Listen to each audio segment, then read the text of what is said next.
Hello and welcome. I'm here today up in Tijeras, New Mexico at the home of the lovely Alissa Hall, who's going to speak with us today about her new radio series for Musical Theater Southwest. I'm so excited about this project and to hear a little bit more about it.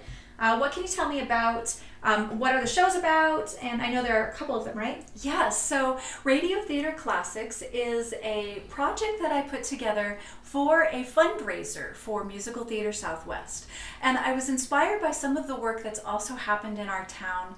Over at Fusion Theater, they have episodic theater going on where they are releasing a podcast style format where they have episodic stories. Tongue of Stone is their work, and I was a part of their work playing a character for them. And I took inspiration from their model of recording and also from the old-fashioned radio theater plays from the 1930s. So the 4 plays that I developed are based on the classic characters that we remember from radio theater, and they're hearkening back to the canon of literature before that.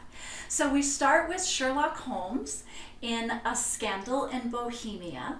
That's our first one. And our second show is Philip Marlowe in Trouble Is My Business. Now, some people right away know who Philip Marlowe is, but if that name doesn't ring a bell, that was a Humphrey Bogart character from the 30s, from the film noir. So that very dark detective, shady side of LA kind of feel. That's the essence of that story. So also detective, but very different, of course, than Sherlock. And the last 2 are Alice in Wonderland, parts 1 and 2. And so in that one, we were able to just kind of combine the story of Lewis Carroll's classic. And in each of the plays, what we're doing, I wrote them so that the plays could be reduced down to a minimum number of players. Mm-hmm. So each person in the cast will potentially have more than one voice to play, depending on their role. Yeah. So this allows us to work under minimum numbers and stay COVID safe. And we're working very hard to stay safe. And that's another big part of the model that this project allowed us to do, was to create something safely. So we're able to get together.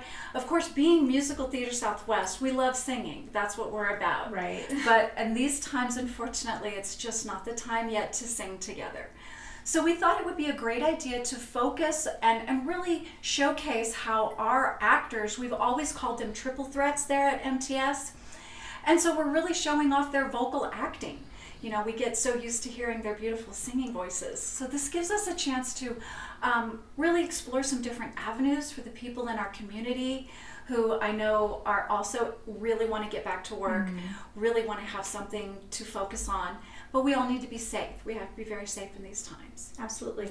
So you mentioned, the actors that you guys are bringing in. So my understanding is that you're currently auditioning for these roles. Yes. So auditions are so everything is being held virtually for the auditions, right, as well as the rehearsals.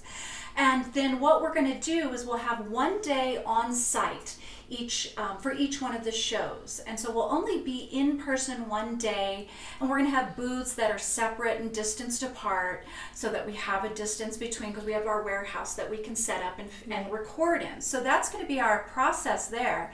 But the auditions are going until the 15th, Friday the 15th at midnight. And those are all virtual. So if people are interested in auditioning, they should head over to the website, which is www.mtsabq.org. And you'll see the auditions button. That takes you over to that page, specifically where you can fill out a form. And what we have people do is they're going to sit in front of their camera, be that their phone or what have you, and just record themselves reading the sides, the character sides for whichever parts they'd like to audition for. Being that this is radio theater, we're relying a lot on dialect, we're relying on character voices, we're relying on people who can really bring that to the vocal performance. So that's what I'm listening for as I listen to the auditions, and I think it's going to be an exciting project for us going forward and potentially going to help us with some fundraising. Absolutely. I'm super excited about this show, about these projects. Of course, I have a little bit of a soft spot for Alice, just because we're at Katharsis. We're doing the Case of the Missing Tarts, which is an interactive, I love Alice. game or interactive mystery play or whatever. Yes, so we're yes. excited about that, which is a fundraiser that we're doing as well. But this radio show is a fundraiser for MTS, right? Yes. So what we're doing, I developed these projects as something that I could create and then donate to them as a project. So one of the challenges, not everyone is aware that when you put on a show like Grease, you have to then pay for the rights to produce that show. So there's a licensure that can cost thousands and thousands of dollars. It's different for each show, and we provide those licensing houses our information, and then they charge us a lot of money. And that's just what we do as part of our normal working model.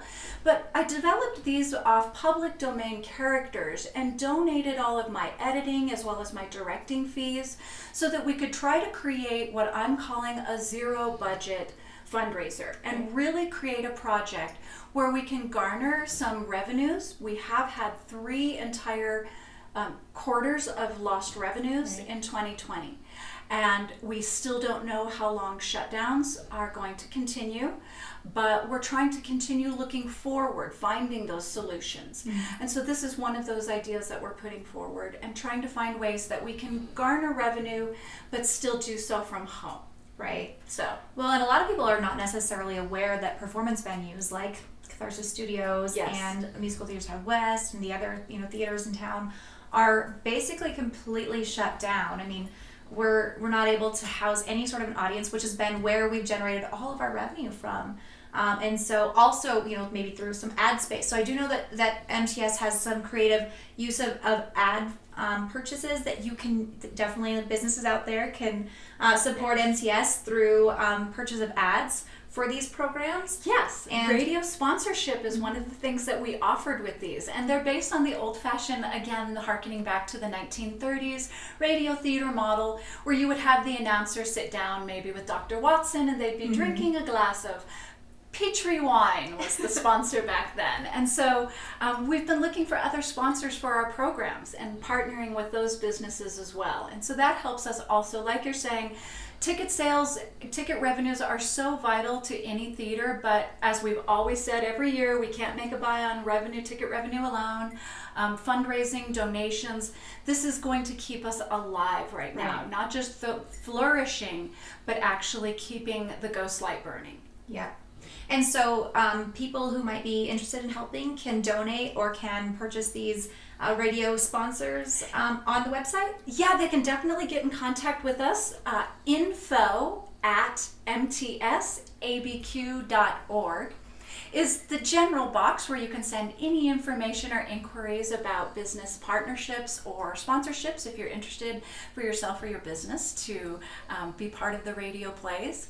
And we are looking to go live with those later this spring. We're putting together our platform for it right now. We're hoping for a launch March 1st. You heard it here first. So that's an unofficial date, but that's what we're looking at right now. So we're really excited that these projects are going to be out there for people real soon, and they'll be coming out periodically. We'll have the episodic aspect of it being brought to these as well. So not all 4 will be available at once, and that again is hearkening to the idea that we can build these as a ticket gain revenue. Well, thank you so much for letting me come out and have some coffee with you this morning.